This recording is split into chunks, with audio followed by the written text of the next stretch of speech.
Τα γυρίσματα μπορεί πολλά να αλλάζουν. Όμως εκείνη η πρώτη συνάντηση του έρωτα και του κρασιού και ύστερα του χορού, του τραγουδιού και της παρέας έγινε μόνιμη επωδός στους ποιητές. Ανάμεσά τους πρώτος και καλύτερος ο Ανακρέων.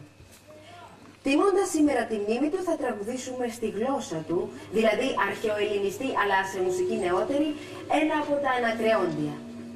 Επειδή ανάμεσά μας μπορεί να βρίσκονται και μερικοί μη μετασχόντες της ελληνικής παιδείας, παρακαλούμε τους διπλανούς, τους μετασχόντες, να τους μεταφράζουν το κείμενο.